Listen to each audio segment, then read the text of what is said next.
Bonjour à vous. Aujourd'hui, je vais faire tout simplement une petite vidéo, puis peut-être d'autres, pour vous montrer qu'est-ce qui se passe dans ma journée. Toujours avec le désir de susciter de l'espoir parce qu'on a toutes les raisons du monde d'en avoir. Espoir qu'on traverse un moment à la fois extraordinaire et rempli de souffrance, mais au bout du compte, c'est quelque chose de beau qui s'en vient. Bon, je ne sais pas comment le dire autrement que très simplement. Dans les nouvelles que j'ai vues circuler en vrac, TVA, dont les revenus sont à la baisse, quand même. J'ai vu un article qui est intitulé « Journalistes fantômes ». Alors, de quoi ça parlait? C'est les journalistes qui reçoivent des commandes de traiter d'un thème avec un angle en particulier. C'est-à-dire, on leur dit, tu vas aborder tel thème, puis tu vas mettre l'emphase sur telle chose. Puis c'est interdit de dire certaines choses. Alors, voyez comment le journalisme peut être devenu très biaisé. Non seulement on aborde certains contenus, puis pas d'autres, mais aussi on les aborde avec un angle particulier. D'autres nouvelles, j'ai vu passer la minute de Ricardo. Je ne sais pas si vous le regardez de temps en temps. C'est quelqu'un, moi ça me plaît parce qu'il voyage, puis il se déplace, puis moi du moins il se déplaçait au début de cette crise pour nous montrer comment ce qui se passait dans certains pays, c'était pas ce qu'on racontait dans les journaux. Puis là, il nous parle de la guerre en Ukraine pour dire que justement, on en parle beaucoup moins. Puis il pose la question, savez-vous pourquoi on en parle moins? Je ne sais pas si vous avez une réponse, mais bien que les guerres soient réelles, c'est-à-dire qu'il y a vraiment des bombes qui sont larguées, des gens qui meurent, bien les guerres ont aussi une raison d'être, qui est de maintenir les gens dans la peur. Je me souviens d'avoir lu dans 1984 un extrait au sujet de cette guerre continuelle entre 3 grandes régions du monde qui maintenait les gens dans la peur. C'est les nouvelles, c'est les médias qui nous racontaient cette guerre, puis on voyait de temps en temps des bombes exploser, mais ça n'existait pas vraiment. Puis c'est pas pour dire encore une fois que les guerres n'existent pas. Évidemment, elles existent, mais pourquoi elles existent? C'est une bonne question à se poser. Et qui est-ce qui provoque les guerres? Qui est-ce qui les entretient? J'ai vu, il y a beaucoup, ça m'intéresse beaucoup les informations au sujet du conflit entre Russie, Chine, Occident, OTAN. Puis, encore une fois, je ne sais pas ce que vous en pensez. Parfois, ça me donne l'impression qu'il y a des individus au-dessus de tout ça à qui ça fait vraiment leur affaire, qu'il y a des conflits qui soient maintenus. Puis on pourrait envisager que c'est à la fois un conflit et une alliance. Une alliance pour garder un certain pouvoir sur le peuple qui, s'il réalisait plein de choses, ce qu'il est en train de faire, il n'accepterait plus autant de laisser les ressources planétaires, entre autres, à des individus, à des groupes, à des institutions. Qu'est-ce que j'avais noté aussi? C'est ça, j'en parle pas beaucoup, mais parce qu'il y en a d'autres qui font ce travail-là. De plus en plus, les effets secondaires des injections ressortent, mais aussi il y a des enquêtes qui sont demandées, entre autres pour connaître la composition des vaccins. Et puis, 2 thèmes rapidement que je voulais aborder, c'est, vous savez, quand on regarde des patineurs artistiques qui sont très, très bons, on a l'impression que tout est facile, tout est harmonieux. Que si on chaussait nos patins, peut-être qu'on réussirait à faire la même chose. À la blague, là, on le sait qu'on n'est pas aussi bon que quelqu'un qui s'entraîne depuis longtemps. Mais pourquoi je vous donne cette analogie-là? C'est que en ce moment, il se passe tout sauf quelque chose d'harmonieux. Ça, c'est vraiment pas l'impression qu'on a de patineur artistique sur la glace. C'est chaotique. Et ce chaos parle en soi. Que ça va pas si bien que ça pour ceux qui tentent de faire une performance.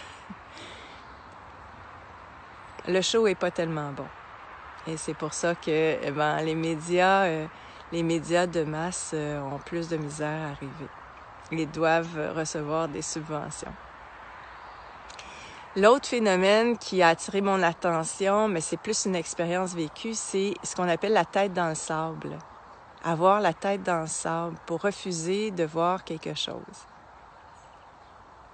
Ignorer ou encore, pire, ne pas vouloir savoir. Je sais qu'on a tendance à juger ceux qui ne veulent pas savoir, mais je le dis souvent, il s'agit qu'on sache reconnaître à l'intérieur de soi cette tendance-là qu'on a face à des sujets qui sont très, très difficiles à tolérer.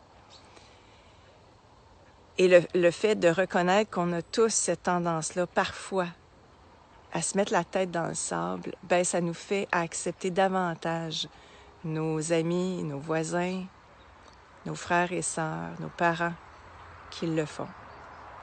Les professionnels qui le font. Alors, je ne sais pas si vous avez réalisé dernièrement que ça vous arrivait de vous mettre la tête dans le sable. Moi, ça m'arrive.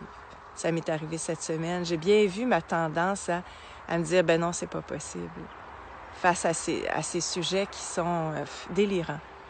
Vous savez, vous savez ce qui se passe de ce temps-ci, là, ce qui passe comme info, c'est qu'on devrait manger des insectes. Bon, c'est pas là-dessus que je me mets la tête dans le sable. Je vois bien là, qu'avec tout le phénomène woke, là, c'est un vrai délire social. Mais il y a des choses qui, pour moi, sont difficiles à prendre. Et je le sais que je me mets la tête dans le sable et je dois faire un travail là-dessus.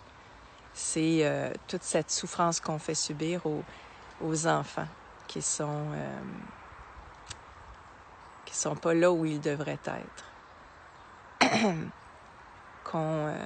À qui on fait du mal pour assouvir les besoins de gens qui ont beaucoup de... qui sont tellement éloignés de la réalité, qui sont dans une telle souffrance intérieure qu'ils sont prêts à faire n'importe quoi pour survivre sur Terre, pour vivre longtemps sur Terre. Je pense que vous me comprenez. Je termine. C'est simplement de vous dire que on peut chacun avoir une réflexion sur ce qu'on a de la misère à accepter comme réalité pour se rendre compte qu'on vit une période où, de révélation. Il y a toutes sortes de vérités qui ressortent, puis wow, ça existe, ça. Et on refuse. On est dans un processus de refus de dire non, ça va faire. C'est fini ces absurdités, ces insanities, comme on dit en anglais. Puis l'autre bonne nouvelle, la bonne nouvelle que je voulais aborder à la fin, c'est de dire que on vit une période extraordinaire de transition. Je ne sais pas si vous vous rendez compte que ce qu'on vit, certains d'entre nous, j'espère que vous avez la chance de rencontrer des gens qui pensent comme vous et de vous sentir comme dans un lien de familiarité avec eux. Ce qui est exceptionnel, là, qu'on n'a pas vécu jusqu'à maintenant dans notre vie. Avoir l'impression aussi que tout est remis en question dans notre vie. C'est une période, pour certains, de grand bonheur, de moments de grand bonheur. Ou de moments où ils ont l'impression qu'ils peuvent créer leur vie, leur propre vie, mais aussi participer à une nouvelle façon d'être en lien, par exemple. Alors, parfois, il faut se rappeler l'instant présent qui est heureux, s'arrêter, le savourer, en se disant que c'est peut-être la période la plus excitante qu'on vit en ce moment, cette période de transition.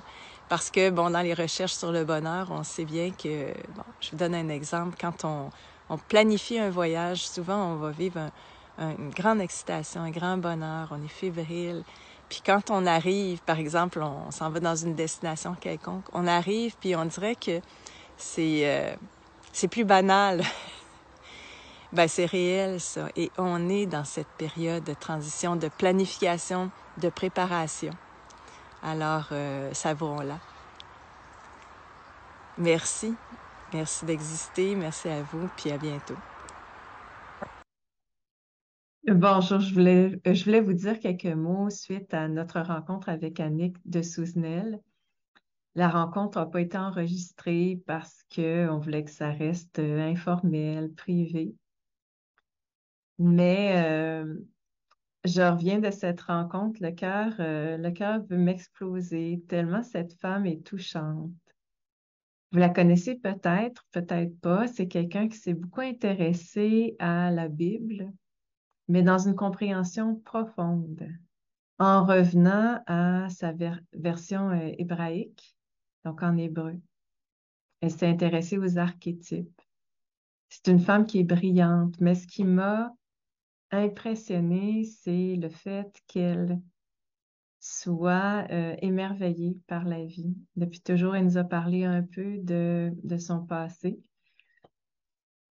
et comment elle était déjà très éveillée, très, très jeune. Puis, d'abord, elle était heureuse que des scientifiques comme Philippe Guillemot, qui était avec moi. En fait, j'étais avec lui. On était ensemble pour la rencontrer.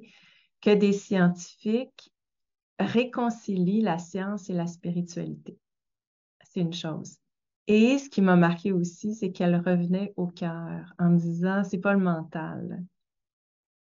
C'est pas le mental qui est important, c'est pas les mots, c'est pas la compréhension qu'on peut avoir autant que l'expérience qu'on peut avoir je vais le dire comme ça, de la foi, c'est-à-dire de la considération d'une autre dimension de notre réalité matérielle, autre chose. Et elle nous a fait sourire parce qu'elle a parlé du livre, vous savez peut-être le dialogue avec l'ange, en nous citant quelques extraits. Et entre autres, un premier extrait qui dit, d'abord, il y a eu la création, puis ils l'ont expliqué comment est-ce qu'elle a dit ça, des incapables. Donc, d'abord, il y a eu la création, puis ils l'ont expliqué des incapables. Ou encore, tu as fait ton devoir, bien maintenant, tu es inutile. En voulant dire que c'est pas une question de faire son devoir. Et c'est aussi pas une question d'interpréter la Bible ou la création, essayer de la comprendre avec notre mental, mais essayer de vivre l'expérience de cette foi. Alors, je suis très heureuse d'être ici, donc à Angers.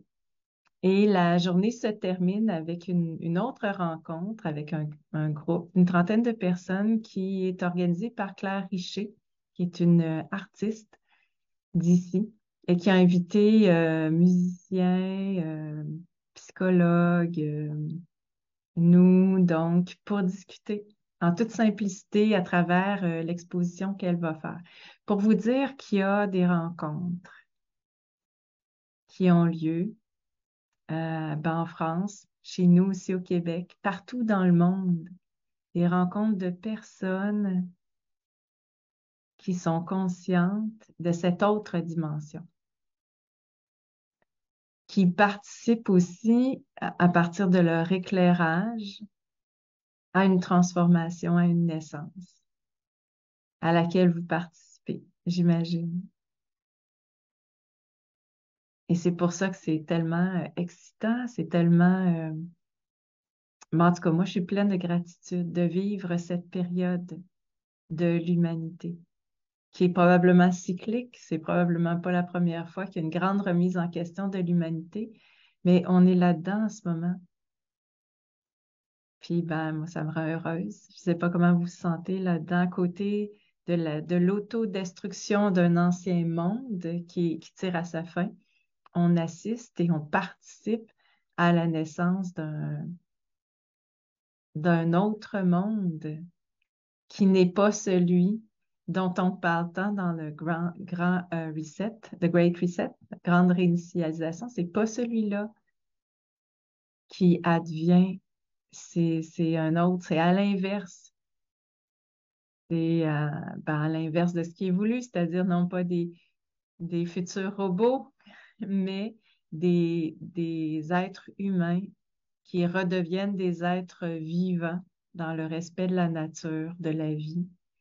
Puis avec cette connexion à ce que plusieurs vont appeler le divin, ou cette autre dimension qui est immatérielle, mais qui est si importante et qui fait qu'on ressent à l'intérieur de nous l'amour, le bonheur, la capacité du pardon,